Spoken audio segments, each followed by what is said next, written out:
I have the utmost respect and admiration for our president. But he's given so many people hope that there's a chance to beat the bad guys and to win, and to do it with your head held high and your integrity intact. This administration is full of people with heart and soul, and they make me proud of them. Nicki Minaj could be at the end of her career as a MAGA scandal erupts. The queen of rap, who once defended illegal immigrants and championed the LGBTQ+ community, has now aligned herself with the very movement she once criticized. What happened sent shockwaves through the music industry and left millions of fans asking, who is Nicki Minaj anymore? For over 2 decades, Minaj built an empire. She was a cultural icon, a voice for the marginalized, and a fierce advocate for the community that helped launch her to superstardom. Her fanbase, the Barbs, defended her through every controversy. They believed in her. But December 2025 changed everything. At a conservative conference in Arizona, Minaj praised Donald Trump and J.D. Vance, calling them people with heart and soul. The backlash was immediate. Within days, petitions calling for her deportation gained over 120,000 signatures. LGBTQ+ organizations publicly denounced her. PR experts started using words like career-ending. This wasn't just politics. In 2018, she wrote passionately about entering America as an illegal immigrant and the terror of separated families at the border. Now she's applauding the administration responsible for those very policies. So what happened? The story is darker than anyone expected. December 21st, 2025. Turning Point USA's AmericaFest conference in Phoenix. Nicki Minaj walked onto that stage and sat down with Erica Kirk, widow of conservative commentator Charlie Kirk. What followed was catastrophic. She called Trump a handsome, dashing president and praised J.D. Vance as a role model. Then came the disaster. She called J.D. Vance an assassin while sitting next to Charlie Kirk's widow. The room went silent. Social media exploded instantly. But it didn't stop there. Minaj called MAGA supporters the cool kids and read her own anti-Gavin Newsom tweets to a cheering crowd. The irony was staggering, considering Charlie Kirk himself had criticized her just a year earlier, saying she wasn't a positive influence on young black girls. Now she was praising his movement, sitting with his widow, acting like they'd been allies all along. If wasn't bad enough, what came next devastated the LGBTQ+ community. During that same event, Minaj looked into the camera and said, "If you are born a boy, be a boy." She repeated boys will be boys multiple times, claiming young boys were being discouraged from masculinity. Being the guy running on wanting to see trans kids. Haha, not even a trans adult would run on that. Normal adults wake up and think they want to see healthy, safe, happy kids. Not Gav, the Gav-nots. Gav not in, Gav out. Send in the next guy, I'm bored. The clip went viral with over 12.5 million views. These weren't random statements. They were deliberate anti-trans talking points from someone who built her career on LGBTQ+ support. Here's the painful irony. In 2020, Nicki Minaj appeared as a guest judge on RuPaul's Drag Race Season 12.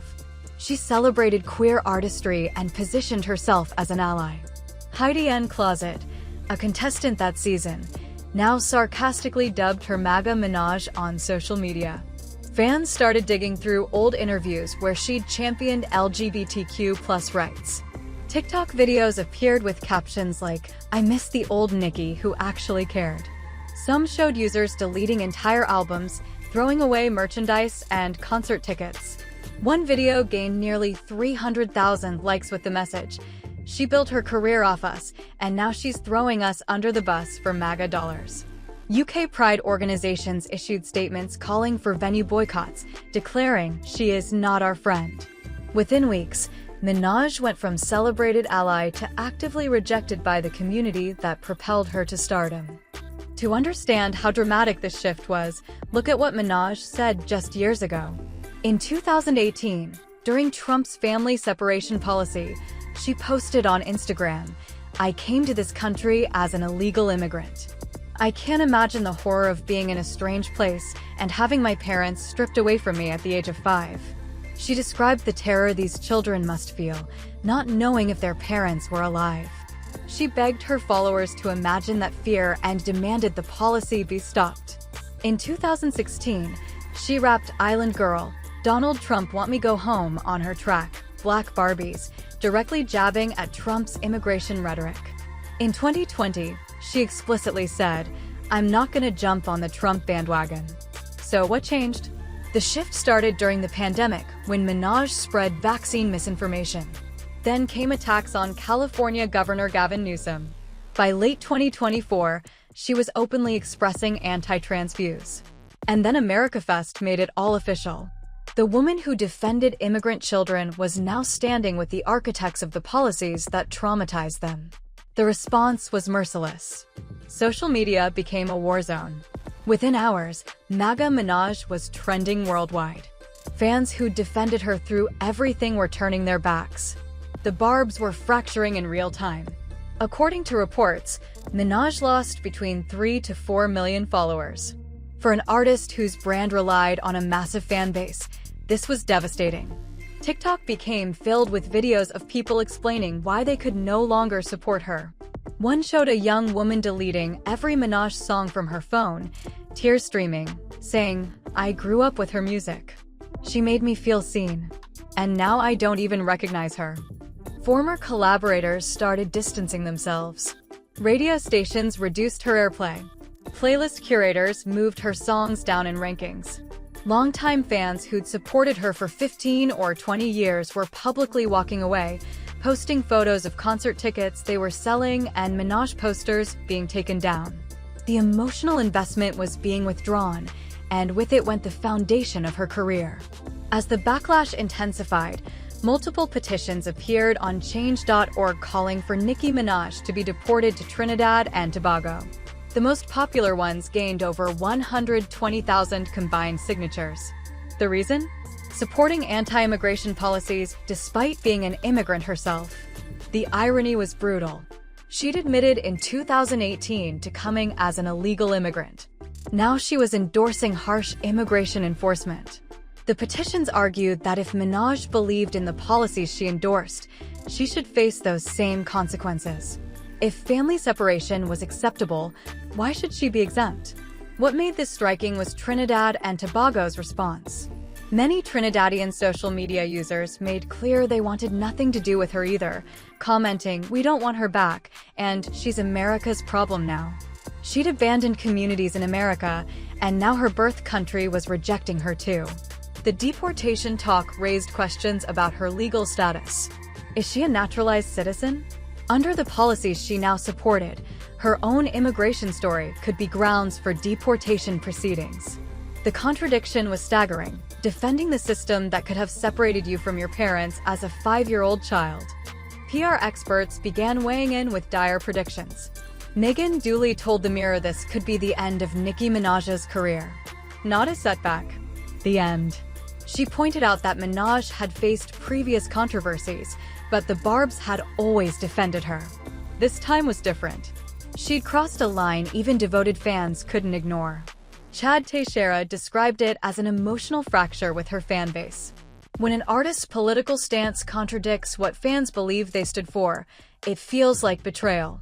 Fans invest emotionally. They see themselves in the artist. When that bond breaks, it's not easily repaired. Experts noted one phrase appearing everywhere: chasing MAGA dollars never works out long-term. Conservative audiences who suddenly embrace a controversial artist aren't typically loyal. They're making a political statement, not forming genuine connection. Meanwhile, the artist alienates their original fan base, the people who actually built their career. Dooley predicted endorsement deals would dry up. Tour promoters would hesitate. Streaming numbers would decline. The economic fallout could be as devastating as the reputational damage. She suggested two paths: disappear for years and attempt to come back with a rebranded persona, or double down and fight through it. But this time, neither option looked promising. As people searched for explanations, one theory surfaced: her husband, Kenneth Petty. Petty is a registered offender convicted of attempted rape in 1995 and first-degree manslaughter in 2006. In 2022, he was sentenced for failing to register as an offender in California, a federal crime. He received home detention, probation, and a $55,000 fine. Recently, a judge signaled Minaj's $20 million mansion might be sold to satisfy judgments against him. Online speculation suggested Minaj was seeking a presidential pardon for her husband. Trump has a history of pardoning supporters. It would explain the sudden shift, the willingness to abandon principles. But here's the critical fact: Trump can only pardon federal crimes. Petty's most serious offenses were state crimes. A presidential pardon wouldn't touch those. While the theory is compelling, it doesn't fully hold up. Still, the timing is suspicious. Her husband's legal troubles are mounting, and suddenly she's aligned with a movement that has clemency power. The LGBTQ+ community response was devastating. For years, Minaj positioned herself as an ally. She attended pride events, collaborated with queer artists, spoke about acceptance. The community embraced her. When she made anti-trans comments, the betrayal felt personal. This wasn't about policy. This was about the humanity of people who'd championed her career from the beginning.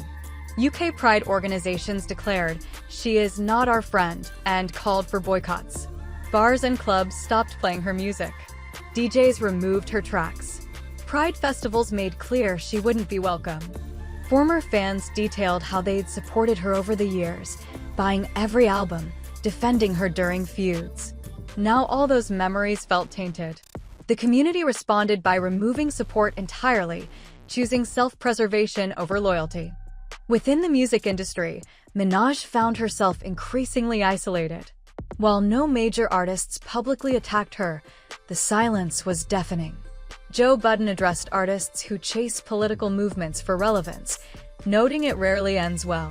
Others subtly distanced themselves through social media, posting support for LGBTQ+ rights without mentioning her. Black social media expressed particular frustration. D.L. Hughley called her MAGA Barbie, questioning what could motivate such betrayal.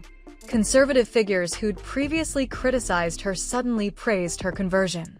But they weren't buying albums or attending concerts. This was political theater, not genuine embrace.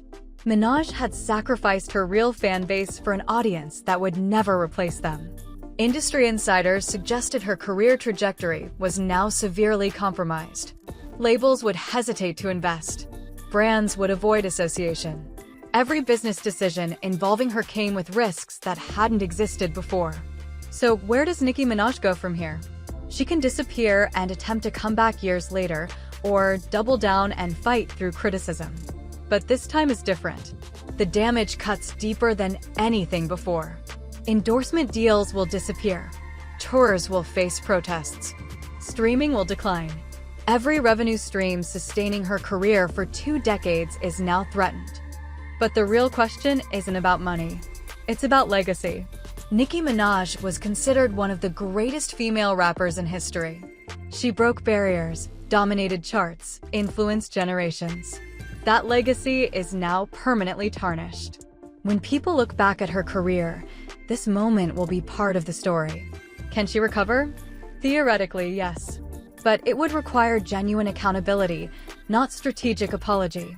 It would mean acknowledging harm, explaining what changed, and demonstrating through actions she's committed to doing better. We're watching what happens when someone abandons core supporters for perceived gain. We're seeing consequences of betraying communities that invested in your success. Some bridges, once burned, can never be rebuilt. What makes this tragic is how avoidable it was. Minaj didn't have to appear at AmericaFest. She didn't have to praise Trump. She didn't have to make anti-trans statements. She made deliberate choices with consequences. The fans she lost aren't coming back. The opportunities closing won't reopen. 20 years of reputation damaged in weeks. The music industry is unforgiving. Fans move on. New artists emerge. Relevance is temporary. Minaj had maintained hers longer than most. But this feels different. This feels final. It's not about drama or beef. It's about fundamental values, about who you are and what you stand for. When you betray those things, when you turn your back on people who believed in you, there's no easy path back. As this story unfolds, one thing becomes clear. We're watching an icon's fall in real time, and the ending